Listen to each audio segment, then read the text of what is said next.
Yes, first of all, Pat, what was it like for you to be there and take us through kissing the court? That's something you thought about ahead of time, spur of the moment? What was that? Kind of spur of the moment deal. You know, this place is a special place. I mean, I grew up here, you know, and you know, I had a key to Assembly Hall, and so this was my playground.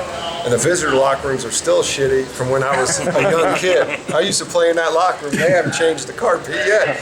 But this is like home to me, and so it's just kind of, it's special to be back, you know, friends, family, just the university. You know, it's a special place for my dad, and you know, and Woody's here now, and so it was just great coming back. I mean, it was, it wasn't like emotional, it was just excitement and just fun to come back. Was there any one moment, like some people say when I walk out of the locker room, I felt it. When I got off the bench, I felt it. Was there anything like that for you? Just when you walk out, you know, all the fans are talking to you and everything. And then I look behind our bench, you know, I got, you know, my mom, my wife, teammates and everything.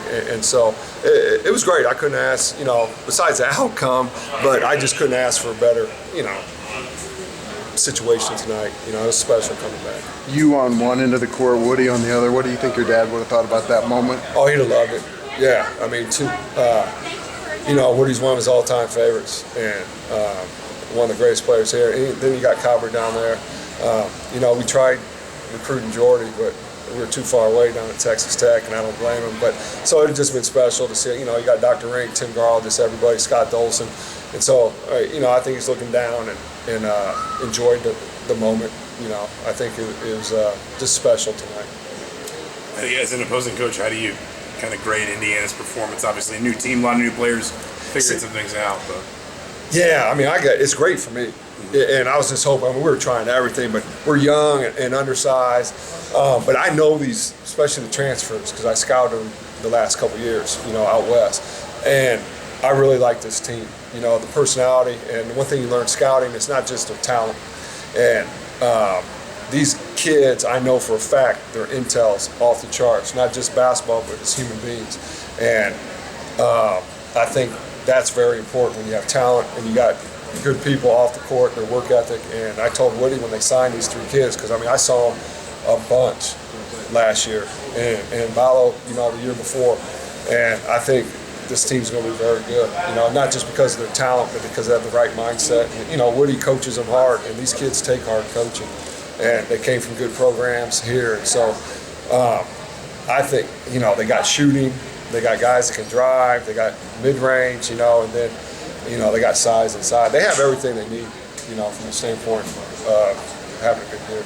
And conversely, for you guys, you talk about being young, but just what is an experience like this early in the calendar for your team? It's great to get beat down. I mean, my guys were scared. You know, you can tell. I mean, this is the biggest crowd they play all year. I mean, you're playing against, you know, I told them, I was like, guys, I scouted 3 of these guys last year, you know, in person. So, and this is a legit team, you know, and so it was good for us. You know, we'll have a lot of tape. I wish it'd be better for them. You know, we're trying to, you know, try stuff, trapping and stuff. Just I wanted them at least get something a little bit out of it. And but for me, I mean, we'll watch this. We won't. I think we play Monday. We won't start on it until Sunday because we'll watch this tape all day tomorrow because it's great for just to show these guys. You know, because I told them I was worried about them not competing, like being deer in headlights, and that's what this situation is great about. And you know, we'll talk to them a lot about their body language, their defense not getting back, just playing hard. So for me, it was great, you know, just from the standpoint that we got beat and the way, you know, they beat us handily, but it's good for these kids to learn just what the next level is all about. What do you like most about Rice and Carlisle? Rice is very smart. Very good mid-range game, great with the ball, sees the floor. Gets it up the floor, either off the dribble or the pass, unselfish, work ethic off the charts, high IQ. I mean, what the kid battled health-wise the year before, I mean, the kid's a warrior. Carlisle, I think for him it's going to be, we always talk about in the pros, when I was with the Pacers, with free agents or trades, like a change of environment.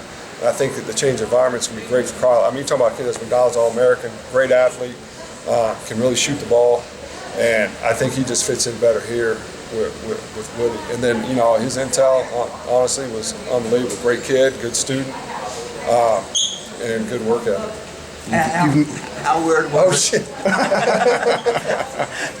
How weird was it to come and sit on the other bench? Oh, it sucked. I mean, because it happened to me. What happened when I was on that other bench? We got our ass kicked, but I was so screwed up. I haven't been here. I thought they moved the benches. I had asked Dave Pillar. I was so confused because I never come out of this locker room. So I actually asked Dave. He was like, "When did you guys move the benches?" He was like, "Man, you haven't been here so long, and you've never come out of that locker room." That's how confused I was. How used I am to being on the other bench where you win. But it was great. You know, just to come back, it's just one of the greatest things ever. What about what's your fondest memory of this place, whether as a player or just with your dad or just being in here? Just being here at practice as a kid, you know, with these players. You know, people don't understand. My parents didn't teach me the birds and the bees. They didn't teach me. I learned it all from those players. You know, so I lived a different lifestyle. I mean, I learned everything from those guys in the locker room. And so, honest God, this was my playhouse. You know, I came here and I remember running remote control cars when I got them for Christmas. I'd come over because my dad made me come to practice because they practice every Christmas. I got remote control cars going up and down the ranch when I'm like 7, 8 years old. And then then finally as I got old enough to shoot, I always shot at the one in basket. And then as I got older, I started practicing with the team. And so just for me, just this place at Assembly Hall was like my second home. You've now coached as much zone in this building as your dad ever did. Is that part of your own identity that you're trying to carve out at Marian? Yeah, and we have to. Our league's a high-scoring league, and man to man, and to me, is to make everything uncomfortable. And we actually will press some, but there's no way I was going to do that tonight with Rice. How he looks up the floor, and then Big Valo's down there just waiting for it. But we will mix up the defense a lot, and it's something actually that my dad and I talked about when we started doing ESPN. That he actually, no one believes me. He called me. He's like, "Hey, if I could do one thing different, I would have ran more zone and not a hard press, but just to take time off the shot clock." And so I took those notes, and then I always said if I got back into coaching, I try to add more to the defense instead of just straight man to man. When the day is done and you look back on this experience, what do you think is going to be your biggest takeaway from coaching on the Assembly Hall floor today?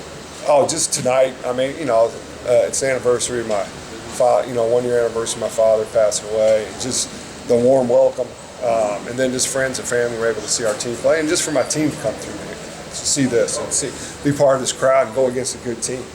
I told them, I was like, guys, watch this team all year. I mean, they're gonna beat some people, and you can learn from them. And it was just a great environment, great situation. But I think for me, I was glad my kids could experience, and they can learn a lot from this, especially tomorrow, because we'll have a lot of good film for us to watch. Thanks, man. Thank you. Yeah, thank you guys. Appreciate it. Appreciate it.